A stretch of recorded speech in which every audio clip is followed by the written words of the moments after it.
Había exactamente 12 líderes de manada en la sala cuando Adrián Bosch decidió cambiar el curso de mi vida para siempre. Yo no debería haber estado allí. Mi presencia en la cumbre anual de las manadas del norte era, en el mejor de los casos, marginal, asistente de documentación para la delegación de la manada Serrat, encargado de registrar los acuerdos, verificar los términos, mantenerme invisible en la esquina con mi bloc de notas y mi capacidad para no existir en espacios que no me pertenecían. Era un trabajo que hacía bien. La invisibilidad era una habilidad que había cultivado durante años. No contaba con Adrián Bosch. La cumbre se celebraba cada 2 años en territorio neutral, en una finca histórica al norte de las montañas que llevaba 3 generaciones, siendo el espacio donde los líderes de las manadas más poderosas de la región negociaban, acordaban y, ocasionalmente, se amenazaban con la cortesía específica de las personas que saben que la violencia directa es cara y que la diplomacia estratégica es más eficiente. Adrián Bosch era el líder de la manada Bosch desde hacía 4 años, desde que su padre se retiró y le cedió el control de la organización más antigua y más consolidada de la región. 33 años. Alpa. Con la reputación de ser el negociador más frío y más efectivo que había pasado por esa sala en décadas. Lo había visto en fotografías. Las fotografías no eran suficientes. En persona tenía la presencia de alguien que había aprendido, muy temprano, que la autoridad más sólida no se ejerce con volumen sino con precisión. Callado de una manera que hacía que los demás llenaran el silencio. Con ojos oscuros que registraban todo sin revelar nada. Y desde el momento en que entró en la sala, esos ojos me encontraron a mí. No era la primera vez que un alpa poderoso me miraba de más. Era Omega, aunque lo suprimía con diligencia, y aunque la mayoría de las personas en entornos profesionales nunca lo sabían a menos que se lo dijera. Pero había algo diferente en la manera en que Adrián Bosch me miraba, no era evaluación de amenaza ni curiosidad superficial. Era reconocimiento. Como si me conociera de antes, de algún lugar que yo no recordaba. Lo ignoré con la eficiencia de 11 años de práctica. Tomé mis notas. Hice mi trabajo. Me mantuve invisible. Hasta que, en el descanso del segundo día, Adrián Bosch cruzó la sala, se detuvo frente a mí, y dijo, con una tranquilidad que no admitía confusión, «Eres mi pareja de vínculo». Capítulo 2. El vínculo no pedido. El vínculo de pareja era, en la biología de las manadas, una de las realidades más antiguas y menos comprendidas que existía. No era automático. No era universal. Era la alineación específica entre dos personas cuya química, cuya designación, cuya frecuencia biológica se correspondían de una manera que los sistemas de supresión modernos podían enmascarar pero no eliminar. Podía suprimir el olor. Podía suprimir la respuesta física. No podía suprimir el reconocimiento en el nivel más fundamental, cuando dos personas que eran vínculos naturales se encontraban en el mismo espacio. Adrián Bosch lo había sentido en el momento en que entró en la sala. Yo también lo había sentido. Lo había catalogado como anomalía bioquímica, le había dado la etiqueta de estrés situacional, y lo había archivado en la sección de cosas que no eran relevantes para el trabajo. Resultó, equivocado sobre la categoría. No sé de qué estás hablando, dije. Era mentira y los dos lo sabíamos. Sí, sabes. No era acusación. Era la paciencia de alguien que tiene tiempo y que ha decidido no usarlo en confrontación innecesaria. Lo sentiste cuando entré. Lo que sentí fue el cambio de presión atmosférica de una sala con demasiados alfas. Me sostuve en la neutralidad que era mi herramienta más confiable. No eres mi pareja de vínculo. No tengo pareja de vínculo. Estoy aquí trabajando. Lo sé. Me miró con esa atención completa. No te estoy pidiendo que hagas nada ahora mismo. Te estoy diciendo la verdad. La verdad que describes beneficia únicamente tu posición. Algo cruzó su expresión. ¿Por qué beneficiaría mi posición?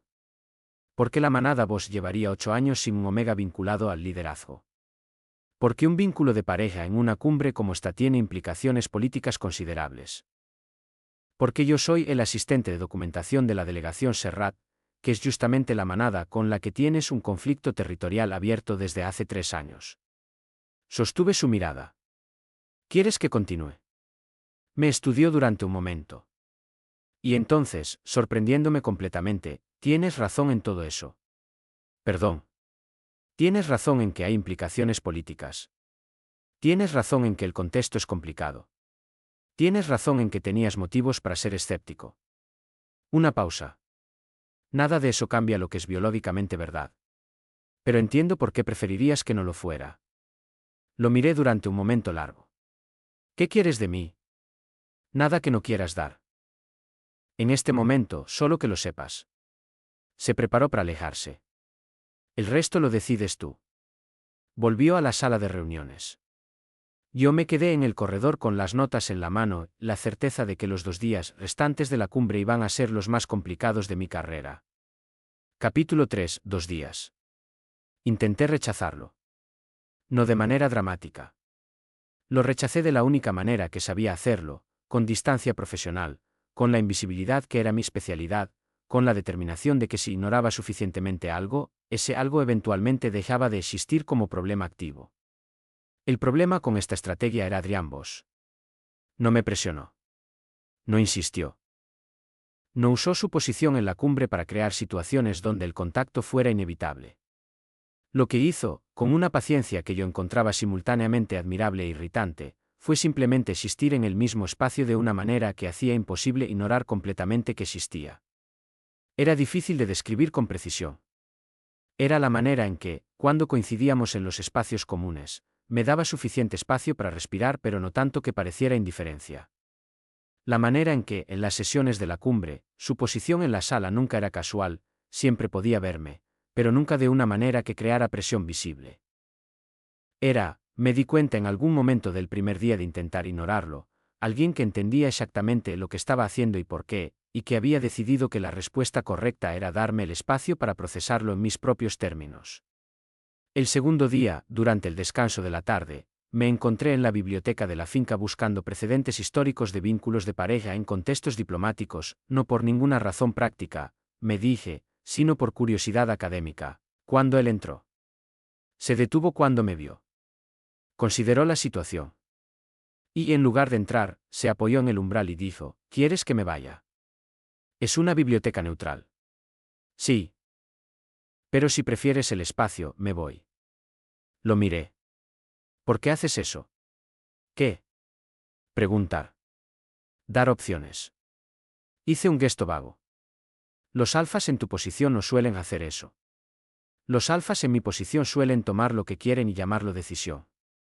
Se sentó en el sillón más alejado del mío, con la deliberación de alguien que está siendo consciente de cada elección. No me interesa eso. ¿Por qué no? Porque lo que se toma por la fuerza no dura. Y lo que dura es lo único que me interesa. Me miró directamente. ¿Puedo hacerte una pregunta? Depende de la pregunta. ¿Tienes miedo de que sea verdad o de que no lo sea? El silencio que siguió fue suficientemente largo para ser una respuesta. De que sea verdad, dije al final. ¿Por qué? Porque si es verdad, complica todo lo que soy y todo lo que he construido. Sostuve su mirada. Llevo años siendo completamente independiente. La biología del vínculo no es compatible con eso. ¿Quién te dijo eso? Era la pregunta correcta. Y no tenía una respuesta buena para ella. Capítulo 4. La tercera noche. La tercera noche de la cumbre era, por tradición, la cena formal, todos los líderes y sus delegaciones reunidos alrededor de la mesa larga de la sala principal, con el protocolo específico de los eventos donde el poder se muestra y se mide simultáneamente. Yo estaba en mi posición habitual, esquina derecha, bloc de notas, invisible. Lo que no era habitual era la tensión que había empezado a construirse en la sala durante la tarde, cuando la discusión sobre el conflicto territorial entre las manadas Bosch y Serrat había llegado a un punto de impasse que todos en la sala reconocían como potencialmente explosivo. El líder de la delegación Serrat, el hombre para quien yo trabajaba, era Brennan Serrat, 50 años, alfa, con el temperamento de alguien que interpretaba cualquier resistencia a sus posiciones como ofensa personal. Durante la cena, ese temperamento se fue erosionando hacia algo más peligroso a medida que las propuestas de Adrián se mantenían firmes pero no cedían en los puntos que Brennan consideraba esenciales. En algún momento de la segunda hora de cena, Brennan Serrat miró hacia donde yo estaba y tomó una decisión que cambió todo. El asistente de documentación de mi delegación es Omega, dijo, con la deliberación de alguien que está poniendo una carta sobre la mesa. Lo cual, dado el conflicto territorial en discusión, podría considerarse un activo de negociación. La sala se quedó en silencio. Yo me quedé inmóvil. Era ilegal. Era contrario a todos los protocolos de la cumbre. Era exactamente el tipo de movimiento desesperado que hacen las personas que saben que están perdiendo en términos legítimos y que calculan que escalar el conflicto les da ventaja. Y era, de alguna manera, mi peor escenario hecho realidad en una sola frase. Adrián Bosch no se movió durante 2 segundos completos. Luego se levantó de su silla con la quietud de alguien que ha tomado una decisión y que no tiene dudas sobre ella. Ren Castillo no es un activo de negociación, dijo. Su voz era completamente tranquila. Es mi pareja de vínculo. Otra vez el silencio. Más denso ahora. Eso no ha sido establecido, dijo Brennan. Está siendo establecido ahora. Adrián me miró a través de la sala. Y en su mirada había algo que no era la decisión política que los demás en esa sala probablemente veían. Era una pregunta. ¿Puedo protegerte de esta manera? ¿Lo permites? 12 líderes de manada. Una sala llena de personas que medían el poder en términos de vínculos y territorios y acuerdos. Y yo, con 11 años de independencia cuidadosamente construida y un miedo profundo a exactamente esto, mirando a un hombre que me estaba pidiendo permiso antes de actuar. Sí, dije. En voz alta, clara, para que todos en la sala lo escucharan. Capítulo 5. La marca. Lo que ocurrió después fue, en los anales de las cumbres de manadas del norte, sin precedente. Adrián cruzó la sala. No rápidamente, no con el lenguaje corporal de la urgencia, sino con la deliberación de alguien que sabe exactamente lo que está haciendo y quiere que todos en esa sala lo sepan también. Se detuvo frente a mí. Y en voz lo suficientemente baja para que solo yo pudiera escucharlo, dijo, ¿estás seguro? No, dije honestamente. Pero sí. Algo en su expresión cambió.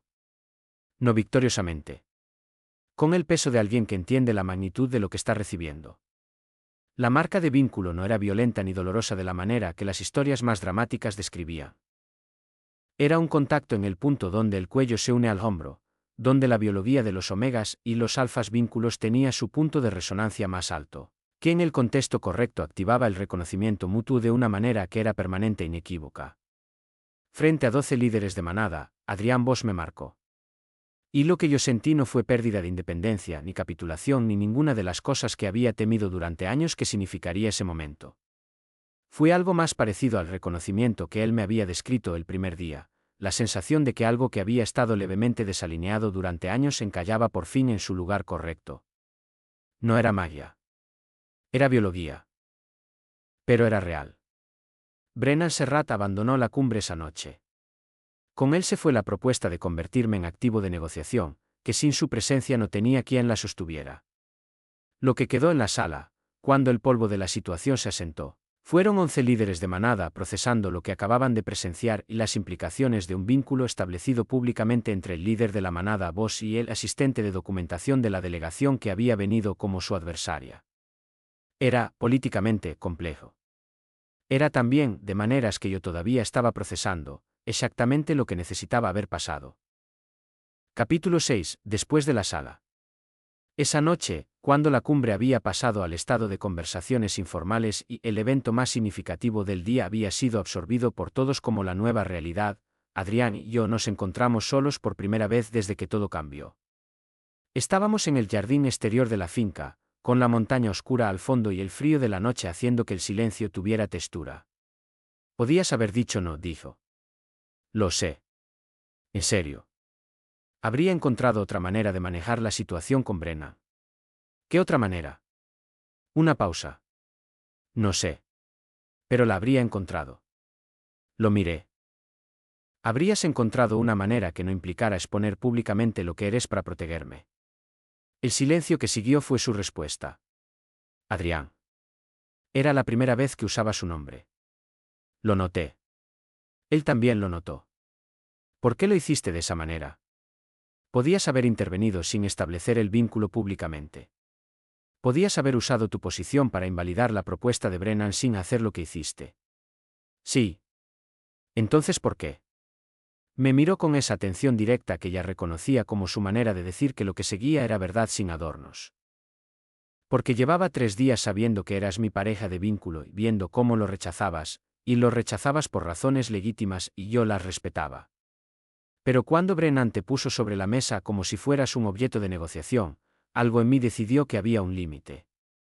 Una pausa. Pedí tu permiso. Dijiste sí. Dije sí en una situación de presión. Dijiste sí después de que te pregunté si estabas seguro y me dijiste que no, pero que sí de todas maneras.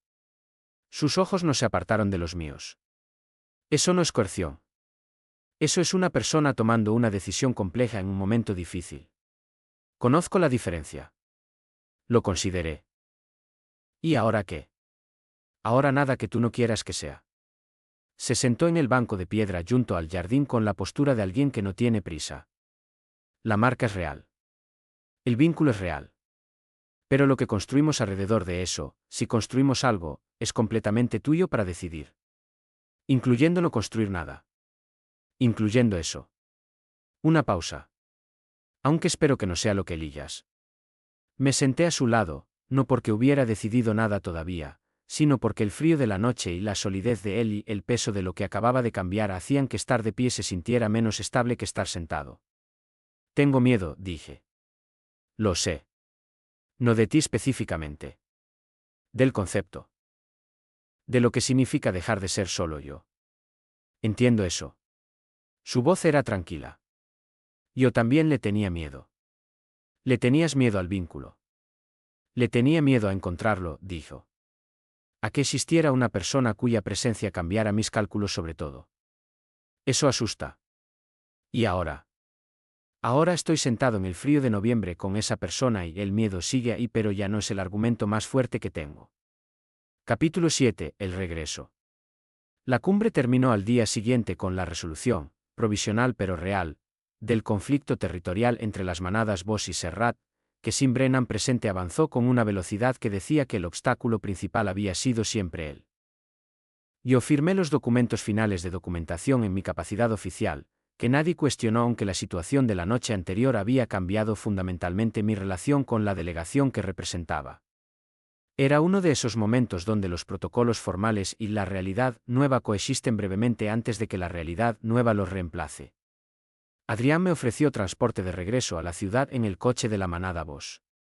Acepté porque era pragmático y porque la alternativa era el silencio incómodo de 4 horas con los restos de la delegación Serrat. Viajamos en silencio durante un rato. No el silencio tenso de personas que tienen cosas sin decir, sino el silencio más tranquilo de personas que han dicho las cosas importantes y no necesitan llenar el espacio con más. ¿Qué va a pasar con tu trabajo?, pregunto eventualmente. Mi contrato con la delegación Serrat terminó efectivamente anoche. Lo había estado calculando. Brennan no va a querer documentación de alguien que considera que lo traicionó. ¿Y qué vas a hacer? Buscar otro trabajo. Lo dije con la calma de alguien que ha gestionado transiciones antes. Es lo que hago. Un silencio.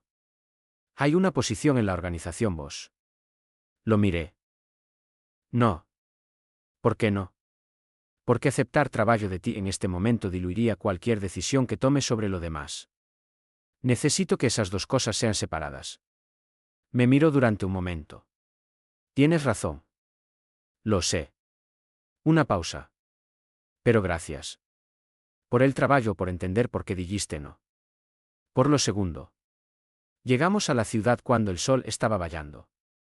Antes de que me vayara del coche, Adrián dijo, ¿puedo saber cómo estás en unos días? Era la pregunta más cuidadosa que podía haber hecho. No cuándo nos vemos, ni ninguna asunción sobre lo que venía. Solo si podía saber cómo estaba. Sí, dije. Puedes. Capítulo 8. Aprender a quedarse. Las semanas que siguieron fueron las más extrañas y las más honestas de mi vida adulta. Encontré trabajo nuevo en 2 semanas, que era el tiempo que tardaba cuando lo necesitaba. Un proyecto de documentación para una organización neutral que no tenía conexión con ninguna de las manadas involucradas en la cumbre. Era trabajo limpio y pagaba bien y me daba el espacio para pensar. Adrián preguntó cómo estaba, como había dicho que haría, 3 días después de la cumbre. Y luego una semana después. Y luego con la regularidad de alguien que está construyendo algo sin nombrarlo todavía. Las conversaciones empezaron siendo breves y prácticas y se fueron volviendo más largas de manera natural, de la manera en que sucede cuando dos personas descubren que piensan bien juntas.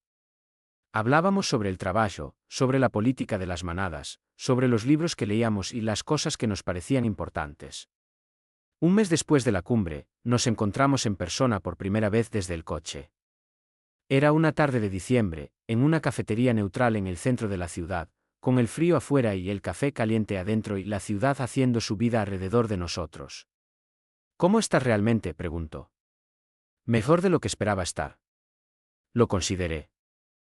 La marca cambió algunas cosas biológicamente que no anticipaba. ¿Buenas o malas?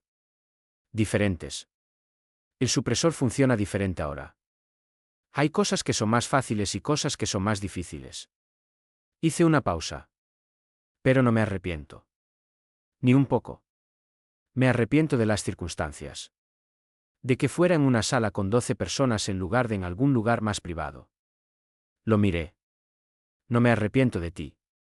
Algo en su expresión que yo había empezado a aprender a leer, el alivio que tenía de no mostrarse abiertamente pero que yo ya reconocía. ¿Puedo pedirte algo?, dijo. Adelante. Tiempo. No para tomar decisiones sino para conocernos de la manera en que deberíamos habernos conocido antes de que todo lo demás ocurriera. Una pausa. Sin presión de la marca ni de la política ni de nada. Solo dos personas que se están conociendo. Era exactamente lo que yo habría pedido si hubiera sido yo quien lo pedía. Sí, dije. Eso puedo hacerlo. Capítulo 9. Lo que fuimos construyendo. Construir algo desde la base cuando ya tienes el vínculo establecido resultó, una experiencia sin manual. La biología del vínculo creaba una comodidad que en otras circunstancias habría tardado meses en desarrollarse. Pero Adrián había pedido que nos conociéramos de verdad. Eso significaba ir más despacio que la biología, lo cual era simultáneamente más difícil y más correcto. Aprendí cosas sobre él que las fotografías y los informes y la reputación no capturaban. Que leía historia con la misma intensidad que gestionaba el presente, buscando en los patrones del pasado las claves del futuro.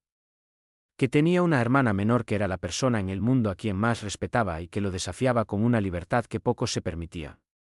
Que la calma que proyectaba públicamente era real pero costaba. Había un trabajo continuo de gestión interna que él hacía con tanta disciplina que era casi invisible. Una noche de enero, sentados en su despacho después de una conversación que había empezado sobre política de manadas y había derivado hacia algo más fundamental, me preguntó, ¿qué es lo que más te asustaba del vínculo? Perderme a mí mismo, dije sin dudar. Convertirme en una extensión de otra persona en lugar de seguir siendo yo. ¿Y está pasando eso? Lo consideré honestamente. No, pero también no sé si es porque no pasa o porque todavía es temprano. Es una distinción honesta. Hizo una pausa. Lo que yo noto es que eres más tú mismo conmigo que con casi nadie más. Lo que dices, la manera en que lo dices. Una pausa. Eso no es pérdida de identidad. No. Lo miré. Es lo que más me sorprende. Que estar aquí no me hace sentir más pequeño sino más grande. ¿Por qué te sorprende? Porque toda mi vida me preparé para que no fuera así. Adrián estuvo en silencio durante un momento. Y luego dijo algo que yo no esperaba, me preparé para lo mismo. Para que el vínculo fuera una complicación, una limitación, algo que restara en lugar de sumar. Una pausa. Me equivoqué. Los dos nos equivocamos, dije. Sí. Algo en su expresión que era nuevo y que ya empezaba a ser familiar. Es una equivocación que me alegra haber cometido. Capítulo 10. Elegirse cada día. La primavera llegó a la ciudad con el tipo de luz que hace que todo parezca posible, lo cual era, pensé, un buen momento para las conversaciones que importaban. Llevábamos 4 meses desde la cumbre. 4 meses de construir algo desde la base hacia arriba con más paciencia de la que yo habría creído posible para ninguno de los dos. El conflicto territorial entre las manadas Bosch y Serrat había sido resuelto formalmente en febrero, con un acuerdo que no requirió mi presencia y que fue, por eso mismo, más limpio. Brennan Serrat había sido reemplazado como líder de la delegación por alguien más pragmático. El mundo de las manadas había absorbido lo que ocurrió en la cumbre de noviembre y había seguido adelante con la practicidad de los sistemas que siempre siguen adelante. Mi trabajo nuevo había resultado ser mejor de lo que esperaba. Tenía proyectos, tenía autonomía, tenía la satisfacción de lo que se hace bien en los propios términos. Y tenía a Adrián, de maneras que todavía estaba aprendiendo a nombrar. Una tarde de abril, en el jardín de su propiedad donde habíamos pasado muchas de las mejores conversaciones de los últimos meses, me preguntó, ¿qué quieres que sea esto? Era la pregunta que había estado esperando que uno de los dos hiciera. ¿Qué opciones hay? Dije primero. Las que tú definas. Me miró directamente. No tengo un modelo preestablecido. Tengo lo que somos y lo que podemos construir. El resto lo decidimos juntos. Lo consideré durante un momento real, con la honestidad que le debía a la pregunta y a él. Quiero esto, dije. Lo que tenemos ahora, con más. Más presencia, más continuidad. Quiero dejar de calcular cuánto tiempo paso aquí versus en mi propio espacio y simplemente estar donde quiero estar. ¿Y dónde quieres estar?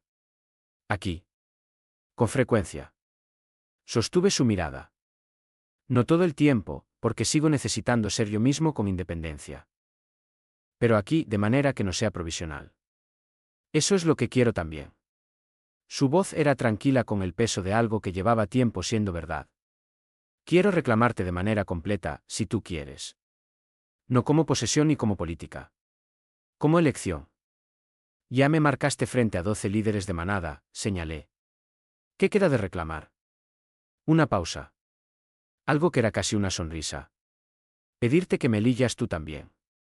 No en una sala llena de gente con presión de por medio. Aquí. Con tiempo. Era la distinción correcta. Era la que importaba. Te elijo, dije. Con tiempo y sin presión y sabiendo lo que significa. Lo que siguió fue tranquilo y real y completamente nuestro, sin sala llena de líderes de manada, ni urgencia ni ninguna de las cosas externas que habían rodeado el comienzo de esto. Solo dos personas en un jardín de primavera eligiéndose de la manera que debería ser siempre. Frente a nadie. Para los dos. Epílogo. La siguiente cumbre anual de las manadas del norte fue diferente de todas las anteriores. Yo no estaba en la esquina con el bloc de notas.